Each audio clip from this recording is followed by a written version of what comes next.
7 macam perkara yang merusak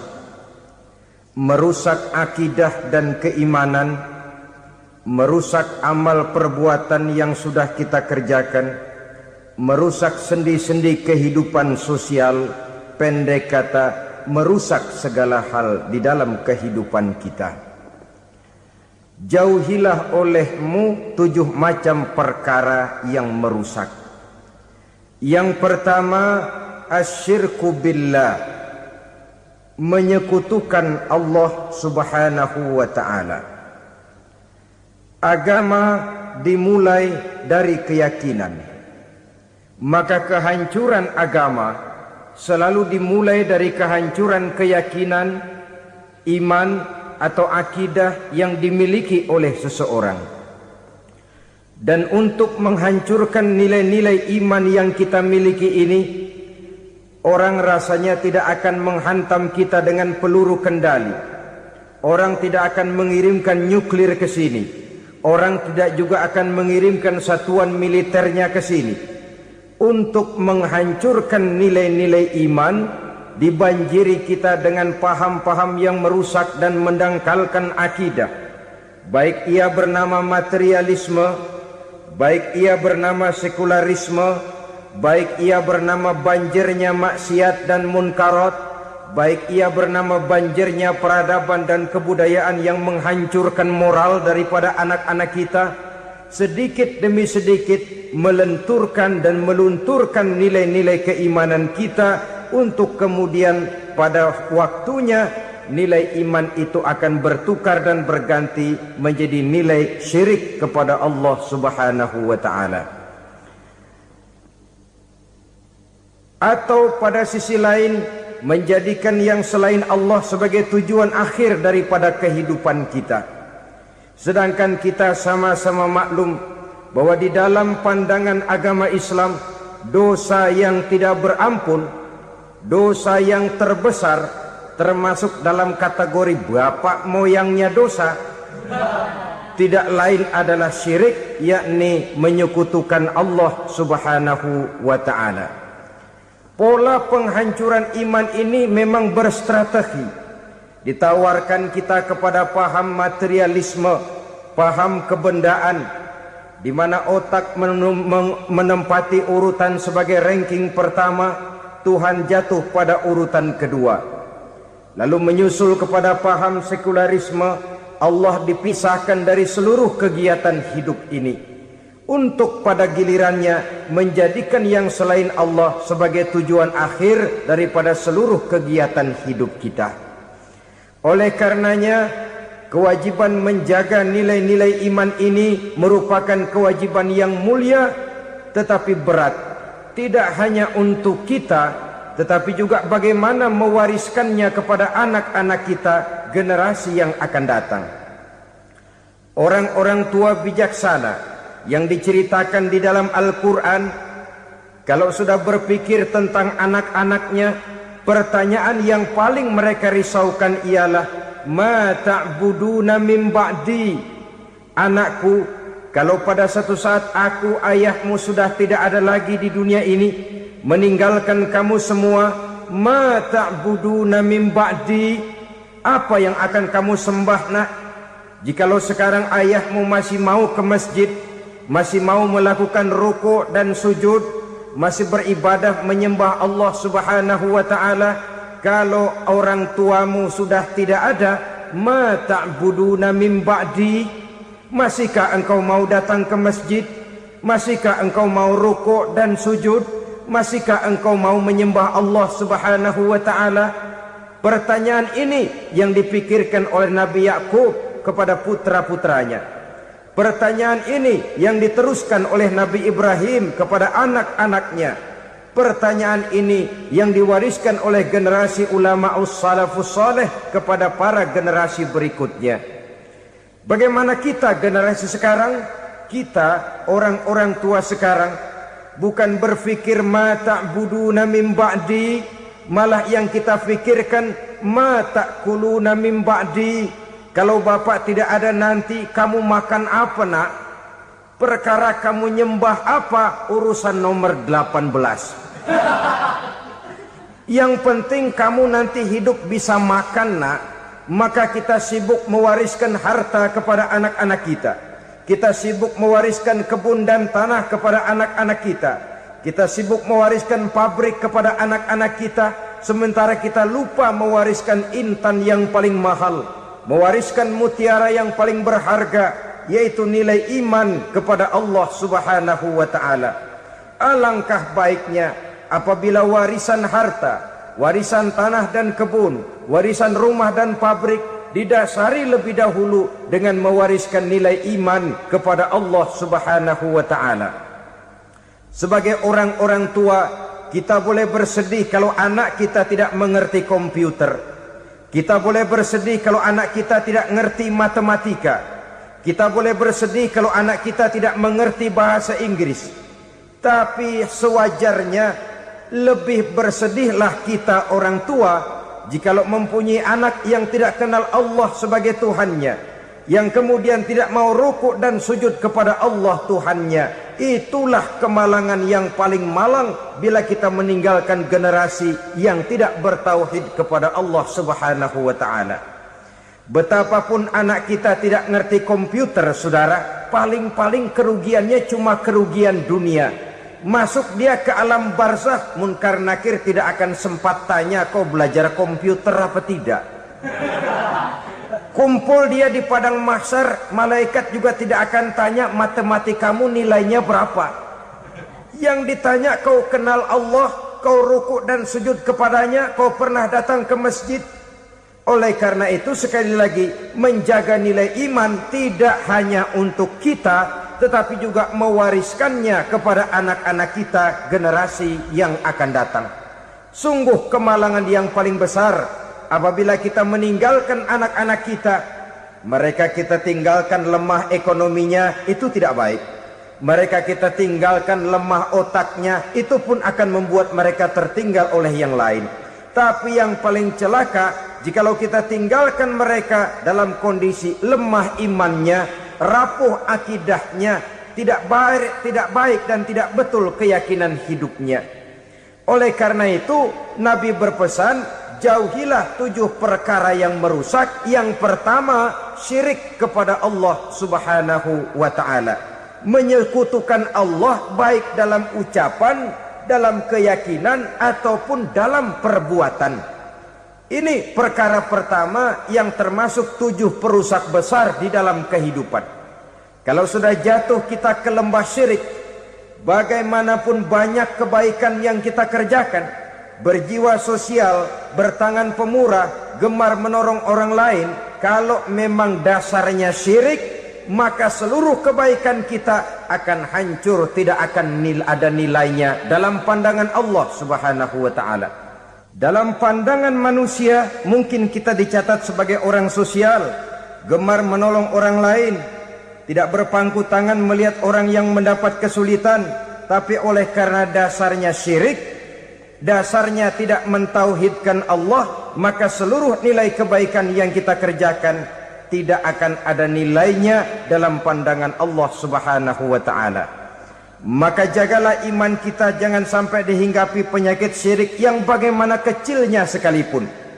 Sekali lagi, baik syirik dalam bentuk ucapan, syirik dalam bentuk keyakinan, sampai kepada syirik dalam bentuk perbuatan, kita berhindar kepada sifat-sifat yang sedemikian itu. Karena apa? Dalam satu ayat Quran Allah Subhanahu wa ta'ala menjelaskan, innallaha la yaghfiru ayyushraka bih wa yaghfiru ma duna dzalika liman yasha. Allah tidak akan memberi ampun kepada orang-orang yang menyekutukannya, tapi Allah masih mau memberikan ampun kepada dosa-dosa yang selain itu bagi orang-orang yang dikehendakinya.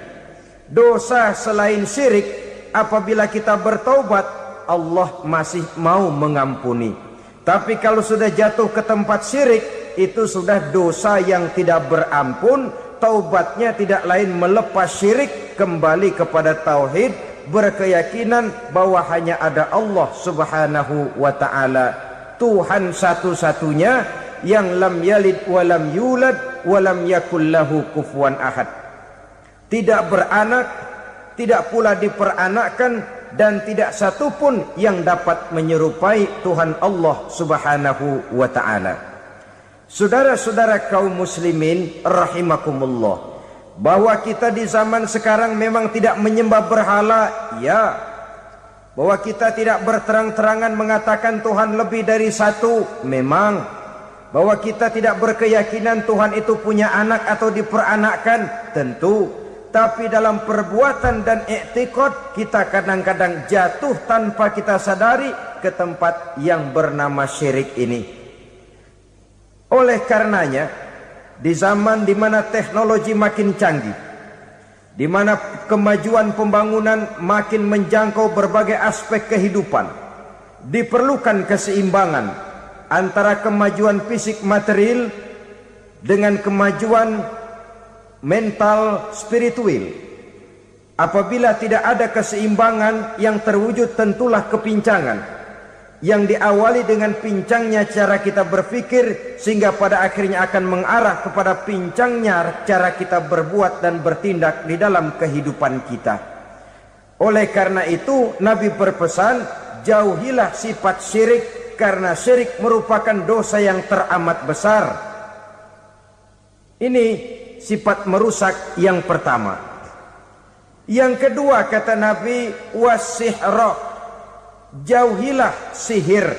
Sihir ini juga termasuk perkara yang merusak kehidupan. Kita semua sama-sama maklum bahwa sihir sebenarnya bukan persoalan baru. Sejak sebelum datang Islam, sihir itu sudah ada. Di zaman Yunani kuno, sihir ada. Di zaman Mesir kuno, di zaman Cina kuno, dan yang lain-lain yang serba kuno, sihir itu sudah ada. Bahkan para nabi pun, para rasul yang diutus oleh Allah Subhanahu wa ta'ala, senantiasa berhadapan dengan ahli-ahli sihir untuk menguji kebenaran dari misi yang mereka bawa. Sihir adalah perbuatan di luar kebiasaan yang bisa dikerjakan oleh ahlinya dengan bantuan jin atau setan. Hukum mempelajari sihir adalah haram, mengamalkannya lebih haram lagi. Sebab itu saudara-saudara, sihir merupakan perbuatan merusak yang harus kita jauhi. Ciri-ciri daripada perbuatan sihir, pertama, ia mengandung tipuan, bayangan khayal. Di zaman Nabi Musa misalnya, orang melihat tambang-tambang itu seperti ular. Nabi Musa melayangkan tongkatnya menjadi ular-ular besar yang memakan ular-ular kecil ciptaan tukang-tukang sihir Fir'aun tadi. Lalu sihir bisa terjadi dengan bantuan jin kafir atau setan. Kemudian ciri yang ketiga, sifatnya halus dan tersembunyi. Taruh kata ada seorang ahli sihir yang mempergunakan ayat-ayat Quran sebagai jompa-jampe, sebagai baca-bacaan, itu cuma sekedar kedok. Tujuannya tidak lain menjadikan agama sebagai ketok untuk membenarkan cara yang dimurkai oleh Allah Subhanahu wa ta'ala. Satu hadis yang diriwayatkan oleh Imam Bazar dan Tabrani, Nabi berpesan, laisa minna man tatayyara lahu au takahhana au tukuhhina lahu au sahira lahu. Tidak termasuk ke dalam golonganku, kata Nabi. Tidak termasuk umatku. Siapa mereka? Man tatayyara lahu, orang yang bertatoyur. Apa tatoyur itu? Dari kalimat toyaro, artinya terbang. Toir biasa diartikan dengan burung. Tatoyaro percaya kepada suara-suara burung.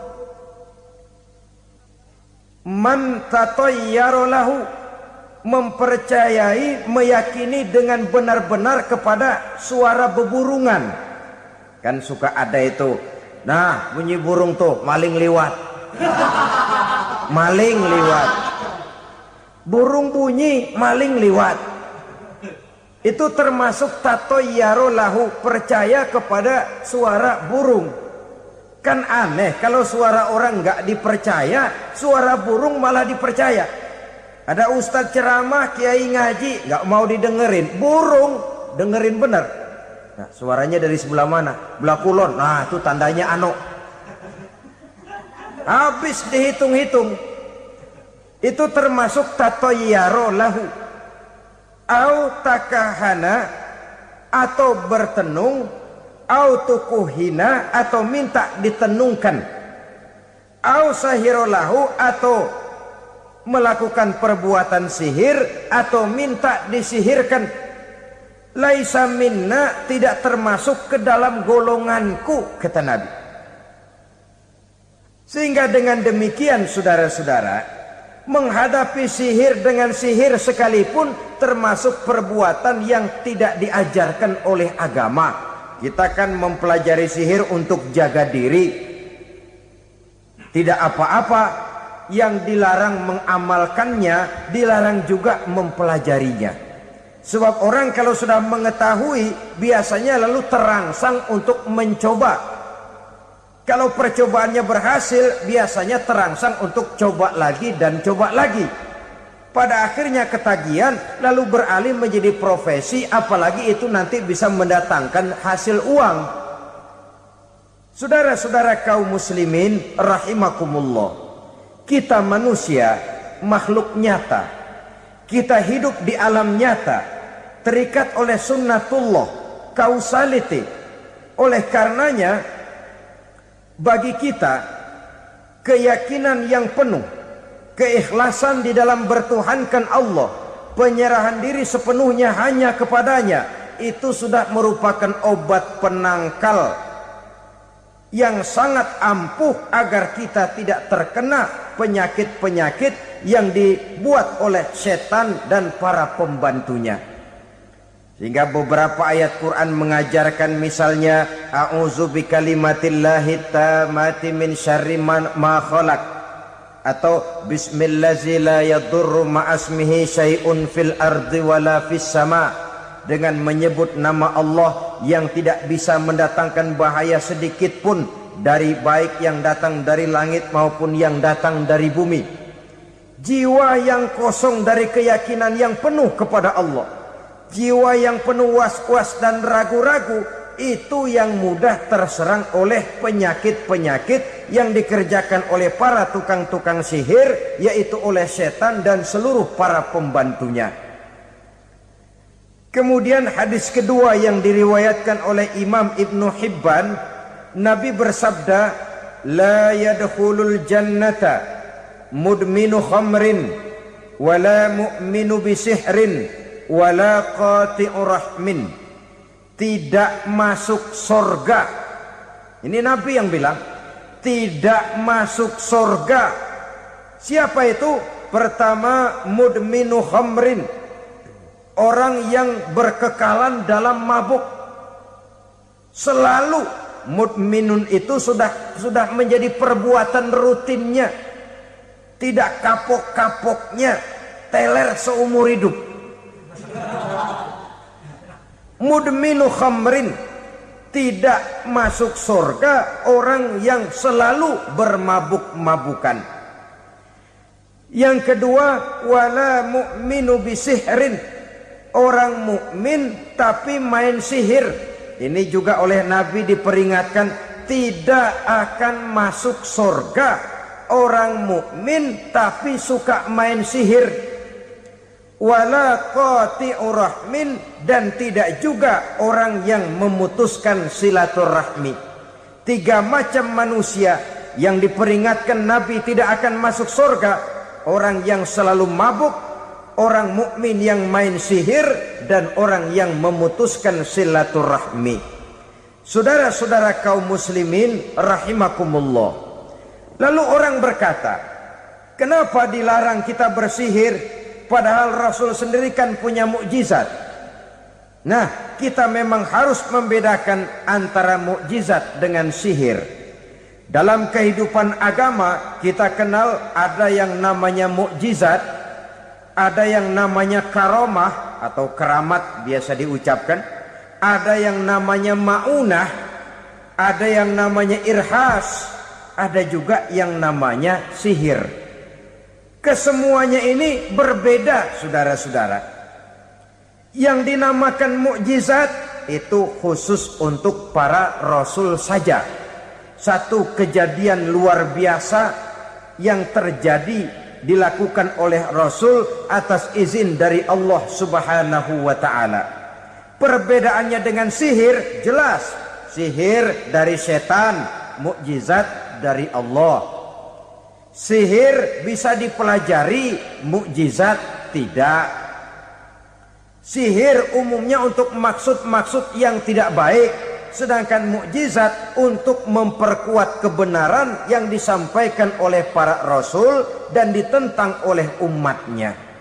Bahkan kafir Quraisy dahulu menganggap orang-orang ahli sihir itu berada dalam satu posisi yang hina, sehingga mereka mengatakan dan menuduh Nabi Muhammad sebagai tukang sihir. Tuduhan sebagai tukang sihir adalah tuduhan yang sangat aib dan hina. Di tengah masyarakat kufar jahiliyah, kedudukan tukang sihir dipandang sebagai kedudukan yang hina, sehingga mereka mengejek Nabi dengan sebutan tukang sihir. Jadi mukjizat hanya untuk Rasul saja. Kemudian karomah. Karomah ini asal kata dari karomah, kehormatan, kemuliaan yang diberikan Allah kepada hamba-hambanya yang rajin mendekatkan diri kepadanya. Oleh karena ketekunannya melaksanakan ibadah, Allah memberikan keistimewaan kepada orang itu, yang dengan keistimewaannya dia bisa mengerjakan yang tidak bisa dikerjakan oleh orang lain. Karomah hanya bisa dicapai dengan prestasi ibadah. Kalau sihir, mau ibadah apa enggak, asal dia belajar, bersatu dan berteman dengan setan, memenuhi persyaratan-persyaratan setan, biasanya lalu bisa. Sedangkan karomah tidak mungkin terwujud tanpa orang mendekatkan diri sedekat-dekatnya kepada Allah Subhanahu wa ta'ala. Maka kita lihat biasanya orang-orang yang punya ilmu sihir, mukanya rata-rata nggak enak dilihat. Kumuh, jauh dari air wudhu, jauh dari sujud kepada Allah, malah berteman dengan setan, menjadi pelayan-pelayannya setan. Saudara-saudara, adapun maunah, keistimewaan yang diberikan Allah kepada hamba-hambanya yang belum sampai kepada tingkat wali, tapi orang itu lebih banyak kebaikannya daripada kesalahannya. Umpamanya, saudara jalan bertiga di pinggir jalan, saudara ada pada posisi di tengah, lalu bertiga ini ketabrak mobil. Menurut perhitungan saudara mati lebih dahulu. Tapi terjadi hal yang aneh, dua teman saudara mati, saudara malah cuma luka dan lecet sedikit saja. Apa itu? Kalau kita lebih banyak kebaikannya daripada kesalahannya, itu yang dinamakan maunah, pertolongan yang diberikan Allah kepada hamba-hambanya yang lebih banyak kebaikannya daripada kesalahannya. Sedangkan yang dinamakan irhas, kejadian luar biasa pada diri seseorang pada waktu dia masih kecil, yang menunjukkan tanda-tanda keistimewaannya. Itu umumnya pada para nabi pada usia kecilnya sudah ada irhas, tanda-tanda istimewa. Jelas baik mukjizat, karomah, maunah maupun irhas berbeda dengan sihir. Sihir ini jelas saja merupakan bantuan dan persekutuan antara manusia dengan setan.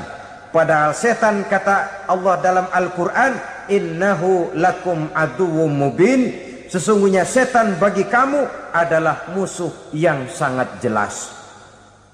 Saudara-saudara kaum muslimin rahimakumullah, di zaman sekarang dalam menghadapi beban kehidupan yang makin pelik, menghadapi stres yang tidak kunjung selesai, menghadapi persoalan-persoalan yang teramat berat, orang sering mencari jalan keluar kepada hal-hal yang menurut pendapatnya bisa meringankan beban moralnya itu. Pergilah dia mencari sesuatu yang dapat meringankan bebannya.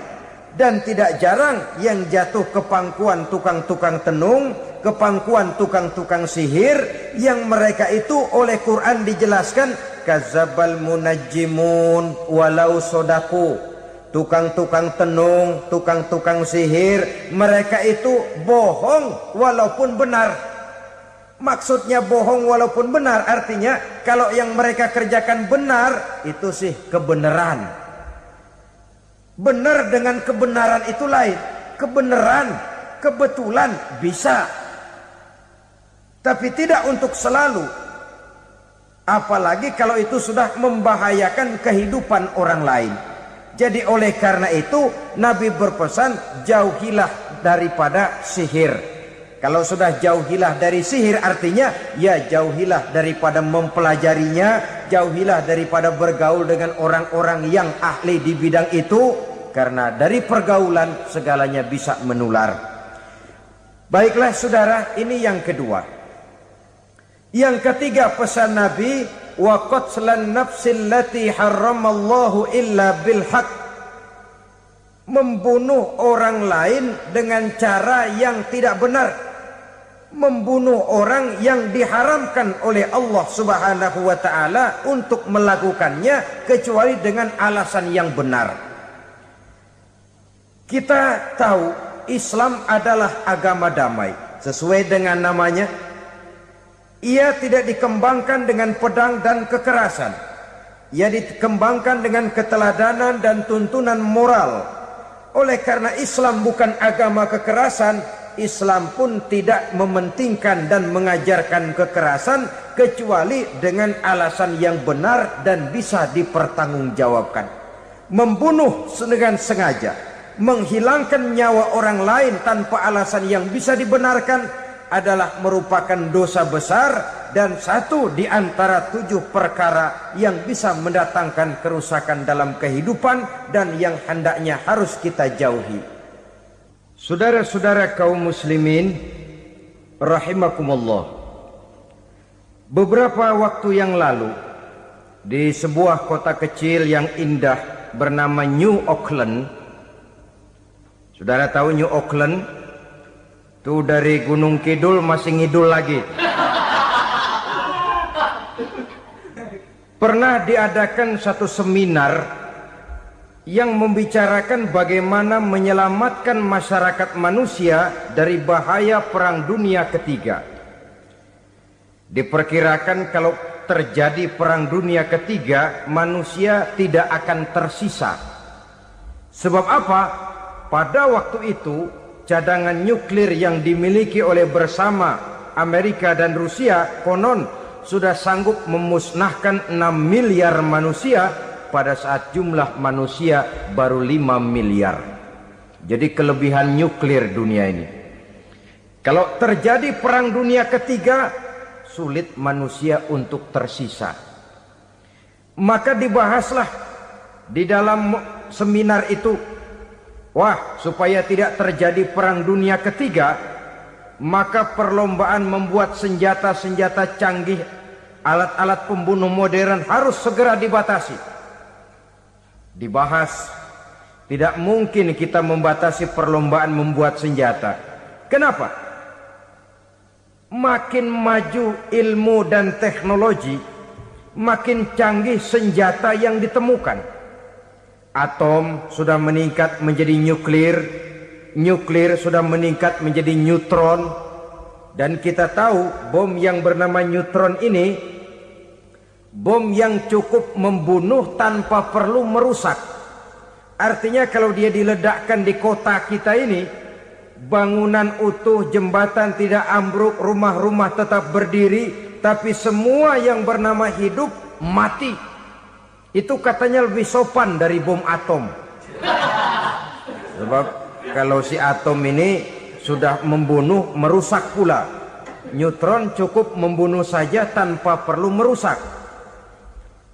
Jadi majunya senjata-senjata teknologi sebagai akibat yang logis dari kemajuan ilmu pengetahuan ini tidak bisa kita batasi.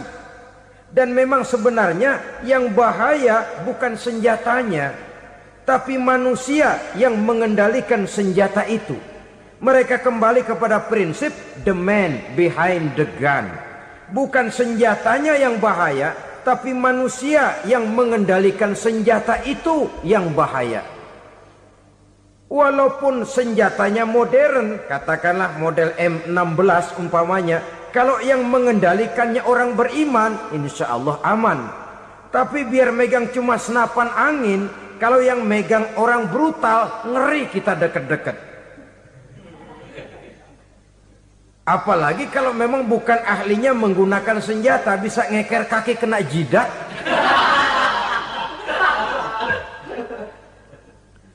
Mereka kembali kepada prinsip lama yang tetap baru. Bukan senjatanya yang harus dibatasi, manusia yang mengendalikan senjata itu yang perlu dibicarakan. Nah, kalau begitu, agar manusia tidak mempergunakan senjata sewenang-wenang, apa yang harus kita lakukan?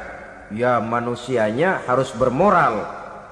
Ya, tapi moral yang mana? Di dunia ini banyak ajaran tentang moral. Itu pun mudah saja. Di sini kan kita undang saja ahli dari berbagai agama untuk membicarakan konsep perdamaian menurut agamanya masing-masing. Baik, setuju itu? Setuju. Maka tampillah para ahli agama, mereka kembali kepada prinsip moral daripada konsep yang terkandung di dalam ajaran agama untuk menegakkan perdamaian. Mula-mula naiklah ahli dari agama Hindu, dibacakan konsep perdamaian menurut ajaran agama Hindu, bahwa untuk damai manusia harus meninggalkan nafsu keduniaannya, menempuh samsara dan sebagainya untuk mencapai nirwana, menjauhi kemegahan dan kemewahan dunia. Ini lalu dibahas, rasanya juga tidak mungkin ini. Kemudian dari agama Nasrani, bahwa untuk damai manusia harus menciptakan sifat kasih sayang. Kalau ditampar pipi kiri, berikan pipi yang kanan. Kalau diberikan selendang, berikan baju. Nanti orang kasihan, lalu dia tidak akan nampar lagi. Ketika ini dibahas, ternyata rasanya pun tidak mungkin bisa diterima. Karena apa? Di zaman sekarang orang ditampar pipi kiri, dikasih pipi kanan. Bukan kasihan, gemes. Damai belum tentu, bonyok udah jelas. Lalu ketika dibacakan konsep perdamaian menurut Quran, di mana disampaikan ayat wa jazaa'u sayyi'atin sayyi'atun misluha faman afa wa aslaha fa ajruhu 'ala Allah. Balasan terhadap satu kejahatan adalah kejahatan yang seimbang, tetapi barang siapa yang memberi maaf dan mencari jalan damai, itulah yang terbaik dan akan mendapat pahala dari Allah Subhanahu wa taala. Kamu tidak salah ditampar pipi kirimu, tampar lagi pipi kirinya sekeras dia menampar pipi kirimu. Nanti orang tidak mau menampar kita karena dia tahu kalau dia tampar kita, dia akan menderita tamparan sekeras dia menampar kita. Akan terjadilah prinsip saling hormat menghormati, tidak saling ganggu, tidak saling usil, tidak saling jahil. Atas dasar ini perdamaian bisa ditegakkan. Mereka bisa menerima konsep ini, tapi kemudian seminar ditutup tanpa satu keputusan resmi. Kenapa? Terus terang mereka kagum dengan konsep Islam, tapi sentimen lama terhadap nilai-nilai Islam telah menutup mata mereka untuk menerima kebenaran dari ajaran Al-Quranul Karim. Saudara-saudara kaum muslimin rahimakumullah, kembali kita kepada persoalan pokok. Roh adalah dari Allah. Dia akan kembali kepada Allah, milik mutlak dari Allah. Tidak pantas kita merampasnya dari orang lain. Tidak wajar kita menghilangkannya tanpa alasan yang dibenarkan oleh agama. Di zaman sekarang akibat persaingan hidup yang makin tajam, lapangan kerja yang makin sulit, tensi ekonomi yang makin tinggi, atau karena nilai moral yang makin rendah, atau juga karena rapuhnya pegangan orang kepada agama, nyawa rasanya sudah sedemikian murahnya. Berbagai kasus membuat berdiri bulu roma kita. Ada mayit, ada manusia dipotong 6, dicincang macam kambing. Ada yang dipotong 5, ada yang dipotong 13, dikardusin, dibuang ke tempat sampah. Inna lillahi wa inna ilaihi raji'un. Gejala apa ini? Kanibalisme. Manusia sudah demikian sadisnya, manusia sudah sedemikian buasnya, sehingga sesama manusia diperlakukan seperti hewan. Padahal hewan sendiri belum pernah macan makan macan, bagaimanapun buasnya macan. Belum pernah serigala memakan serigala, bagaimanapun brutalnya serigala. Tetapi manusia makan manusia di zaman sekarang kadang jadi kenyataan dalam kehidupan kita. Kadang persoalannya remeh saja. Soal uang 200 perak, pisau bicara, nyawa melayang. Soal rokok sebatang, celurit bicara, nyawa melayang. Soal-soal yang sama sekali tidak prinsip, begitu mudah kita menghilangkan nyawa orang lain. Padahal Nabi pernah memperingatkan, apabila dua orang muslim sudah berkelahi dan berbunuh-bunuhan, al-qatil wal maktul finnar, yang membunuh dan yang terbunuh dua-duanya neraka. Sahabat heran, ya Rasul, kalau yang terbunuh, kalau yang membunuh masuk neraka itu sih wajar, tapi yang terbunuh kenapa neraka juga? Beliau menjawab, dua-duanya sudah punya niat untuk saling membunuh. Niatnya itu yang diponten. Yang terbunuh cuman lagi apes aja, keduluan dia. Umpama tidak terbunuh, pasti dia yang akan membunuh. Oleh karenanya al-qatil wal maktul, yang membunuh dan yang dibunuh finnar, dua-duanya masuk ke dalam neraka. Islam menghormati kehidupan. Tidak hanya terbatas kepada sesama muslim, orang-orang yang berlainan agama pun yang mau hidup berukun, damai, berdampingan dengan umat Islam, jiwa mereka, darah mereka dilindungi oleh nilai-nilai Islam yang disebut dengan kafir zimmi ini. Mengganggu mereka sama saja dengan mengganggu aku, kata Nabi. Jadi oleh karena itu, sayangilah sesama. Kehidupan adalah anugerah Allah, bukan wewenang kita untuk mencabutnya dari orang lain, bukan wewenang kita untuk merampas dan menghilangkannya dari orang lain. Apa yang tidak enak terjadi pada diri kita, begitu pula lah apabila terjadi pada diri orang lain. Sehingga Nabi mengatakan, la yu'minu ahadukum hatta yuhibba li akhihi ma yuhibbu li nafsihi. Belum dikatakan beriman seseorang kamu apabila dia belum mencintai saudaranya seperti ia mencintai dirinya sendiri. Apa yang enak dirasakan oleh orang lain, enak juga dirasakan oleh dia. Mengukur orang lain dengan diri sendiri. Kalau orang lain tanpa salah saya fitnah, kalau saya tanpa salah difitnah orang, enak apa enggak? Enggak, orang lain juga begitu. Kalau orang lain tanpa salah saya tempeleng kepalanya, enak apa tidak? Tidak. Orang lain juga begitu. Yang tidak enak terjadi pada diri kita, tentu tidak enak juga kalau terjadi pada orang lain. Mengukur orang lain dengan diri sendiri, sehingga tidak timbul sifat egois, tidak menari di atas bangkai orang lain, tidak mendirikan kebahagiaan di atas untayan air mata orang lain. Sehingga dengan demikian saudara-saudara, dia bisa menghormati kehidupan, menghormati orang lain sebagaimana dia ingin dihormati. Inilah perbuatan ketiga yang merusak, membunuh orang lain dengan yang diharamkan Allah tanpa alasan yang benar. Yang ketiga. Kemudian yang keempat, perbuatan merusak wa aklar riba, makan riba. Hidup adalah tolong menolong. Bahasa kerennya take and give katanya. Saling memberi dan saling menerima. Nabi mengajarkan man kuraba kurbatan min kurabid dunya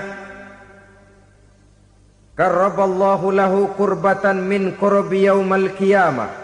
Wallahu fi aunil abdi madamal abdu fi auni akhihi. Siapa yang meringankan beban dari beban-beban yang dirita seseorang di dalam kehidupan dunia, Allah akan meringankan bebannya daripada beban-beban yang harus dipikulnya di hari kiamat nanti. Wallahu fi aunil abdi madamal abdu fi auni akhihi. Allah senantiasa akan menolong seorang hamba selama hamba itu masih mau menolong saudaranya. Allah selalu akan menolong seorang hamba selama hamba itu masih mau menolong saudaranya. Apabila kita sudah berpangku tangan terhadap kesulitan orang lain, biasanya pun pada saat kita mendapat kesulitan, kita akan sulit juga memperoleh pertolongan. Nah, riba alias renten, kedoknya adalah menolong orang, tapi sama juga bulu buntutnya dilepas, palanya dicekek. Menolong orang pada akhirnya menjadi beban bagi seseorang, dan memang mencari orang-orang yang berada dalam posisi kesulitan. Biasanya di daerah-daerah di mana musim paceklik, jadi lapangan kerja sulit, sedangkan urusan perut tidak bisa ditunda. Akhirnya orang terjebak ke dalam rentenir, ke dalam riba, ke dalam renten. Bunga berbunga, sehingga satu saat jumlah bunganya bisa lebih besar dari jumlah pinjaman pokoknya. Kemudian kalau juga ternyata tidak bisa dibayar, rumah jadi taruhan. Memang rumah satu-satunya, begitu rumah ditarik mulain camping. Bukankah pada akhirnya akan mewariskan kesengsaraan? Oleh karena itu, kepada kita berusahalah jangan berhubungan dengan rentenir, jangan makan renten dan riba. Kepada mereka yang melaksanakan riba, walaupun mendatangkan keuntungan materi, tapi percayalah harta yang didapat dengan jalan riba tidak akan membawa keberkahan. Manakala tidak membawa keberkahan, dia tidak akan mendatangkan ketenangan di dalam kehidupan kita. Oleh karenanya, memakan harta riba termasuk perbuatan yang merusak sendi-sendi kehidupan sosial, merusak kehidupan orang lain, merusak kehidupan masyarakat, tetangga, pergaulan dan sebagainya. Yang kelima, wa akla malil yatim, memakan harta anak yatim dengan cara yang zalim. Nih, memang lezat. Anak yatim itu nggak tahu urusan apa-apa. Kita diamanahkan untuk mengurusinya. Kadang-kadang dibentuklah panitia penyantunan yatim piatu. Yatimnya mah tetap kelaparan, panitianya yang pada gendut.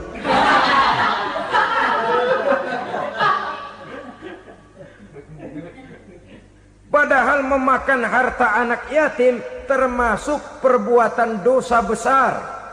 Dan menjantuni yatim merupakan perbuatan mulia. Nabi mengatakan, ana wa kafilul yatim kahataini yaumal qiyamah. Aku dan orang-orang yang menyantuni anak yatim seperti dua jari ini pada hari kiamat nanti. Dekat sekali. Jikalau ingin di hari akhir nanti dekat dengan Rasul, bersahabatlah dengan anak-anak yatim. Jadilah pengurus anak-anak yatim. Bangunlah panti-panti asuhan yatim. Pada saat bapak ibunya meninggal, kitalah yang menjadi orang tuanya.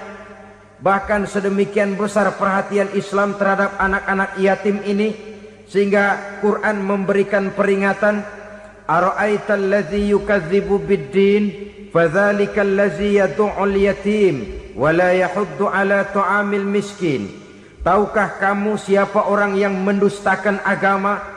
Beragama tapi dianggap dusta, solatnya dusta, puasanya dusta, karena agamanya sudah berdusta.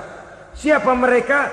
Fazalikal ladzi yad'ul yatim, orang yang menyanyiakan anak yatim. wala yahuddu ala ta'amil miskin, dan tidak pernah memberi makan kepada orang-orang yang menderita kemiskinan. Menyia-nyiakan, meninggalkan anak yatim termasuk perbuatan yang divonis kita sebagai orang yang mendustakan agama. Saudara-saudara kaum muslimin rahimakumullah, maka sangat dicela mengeksploitir anak-anak yatim, menjadikan mereka sebagai kedok untuk mencari kekayaan pribadi. Tetapi jikalau ikhlas, ganjarannya sangat besar, nilai pahalanya sangat besar. Menyantuni yatim tidak hanya setahun sekali. Kalau Muharram pakai istilah lebaran yatim, dibentuklah panitia, diberilah beras, uang 45.000 rupiah, alhamdulillah. Tapi jangan lupa, si yatim tidak hidup cuma satu hari. Dia tidak hidup cuma di bulan Muharram saja, dia hidup 12 bulan dalam setahun. Sebagaimana anak-anak yang lain, dia juga berhak punya masa depan. Dia juga berhak menikmati bangku sekolah. Dia berhak mengenyam arti dan makna pendidikan. Dia berhak membekali diri dengan ilmu dan pengetahuan seperti halnya anak-anak yang lain. Maka kita yang diberikan keluasan oleh Allah, ingatlah itu, bersahabatlah dengan anak-anak yatim, santuni mereka. Perkara setahun sekali di bulan Muharram, alhamdulillah, itu bagus bin Thayyib alias baik. Tapi tentu dan tentu sekali lagi, si yatim tidak hanya hidup di bulan Muharram. Dia hidup 12 bulan dalam setahun, 24 jam dan di dalam sehari. Oleh karenanya, menyia-nyiakan mereka pada saat posisi kita memang mampu akan memojokkan kita dalam satu posisi di mana kita dianggap sebagai orang yang mendustakan agama.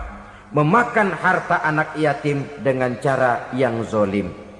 Bapaknya udah meninggal, kebunnya lebar, anaknya dikelecehin. Nah, dah kamu gak usah pusing, nanti saya yang ngurus. Akhirnya bukan ngurus, nguras. Si yatim mungkin tidak tahu bahwa dia disia-siakan, haknya diambil, miliknya dizolimi. Tapi Allah yang akan membalasnya dengan seadil-adilnya. Maka makan harta anak yatim biasanya balasannya tokcer bin paten. Nggak banyak selang tempo itu, nggak percaya cobain dah. Nyobain aja kan nggak bayar, umpama. Memakan harta anak yatim dengan cara yang zolim, ganjarannya biasanya kontan. Kenapa? Ratapan si miskin, untayan air matanya, jeritan kepedihan hatinya, membuka pintu langit, permohonannya diijabah, getaran hatinya didengarkan oleh Allah. Maka balasannya biasanya kontan, spontan, tidak menunggu waktu terlalu lama. Itu di dunia, belum lagi di akhirat nanti. Bukankah dalam riwayat Mi'raj diceritakan Nabi melihat di neraka itu orang perutnya sebesar rumah. La haula wala quwata. Itu perut kayak rumah, bagaimana jalannya tuh orang. Dan memang gak jalan, diseret-seret oleh malaikat di neraka itu. Hancur perutnya, amburadul itu perut. Berantakan isinya, dibulatkan lagi, diseret lagi, hancur lagi, dibulatkan lagi. Sampai Nabi tanya, orang itu begitu berat siksanya kenapa ya Jibril? Itu Muhammad, waktu di dunia dulu rakus banget makan harta anak yatim. Begitu vonisnya, begitu menyedihkan nasibnya di akhirat. Tapi di dunia pun ketidakberkahan itu sudah membayangi kehidupannya.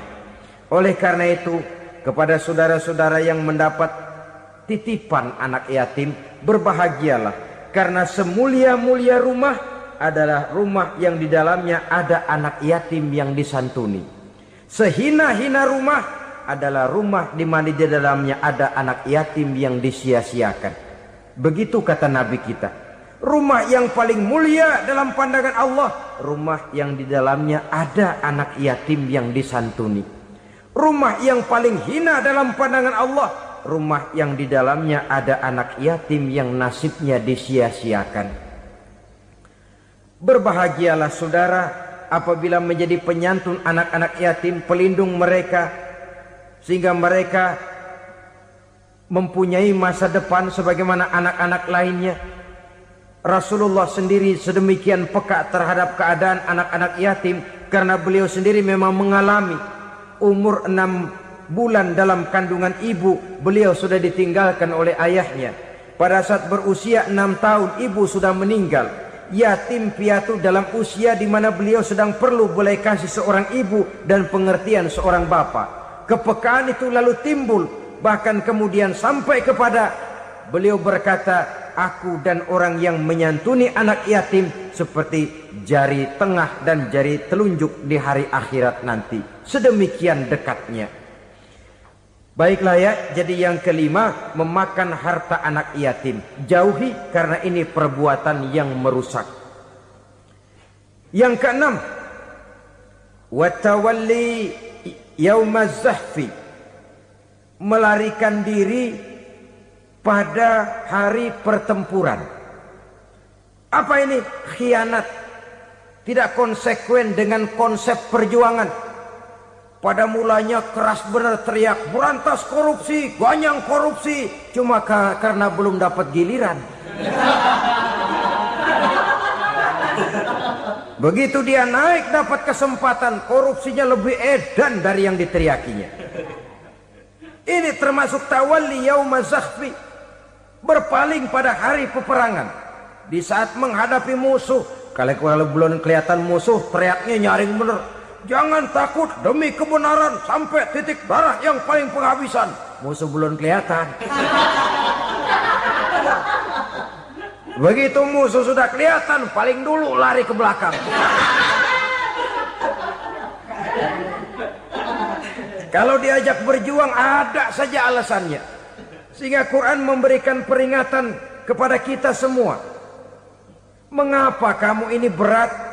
Kalau sudah diajak berjuang di jalan Allah, kakimu seperti terhunjam berakar di perut bumi. Berat untuk melangkah berjuang.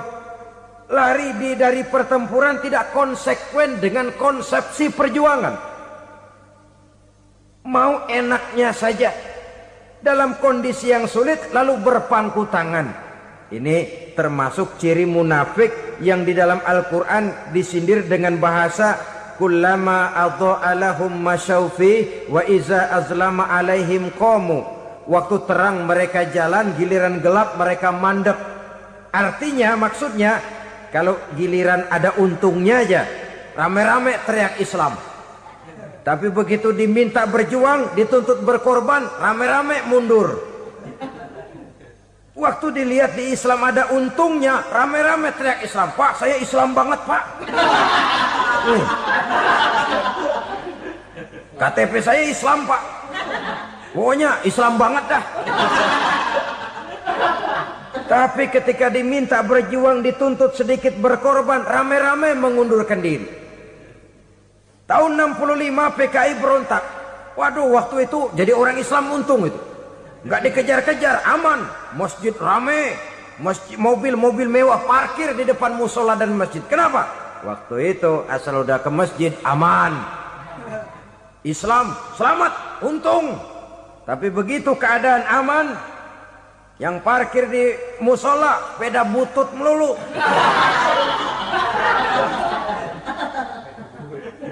Waktu terang mereka jalan, waktu gelap mereka berhenti.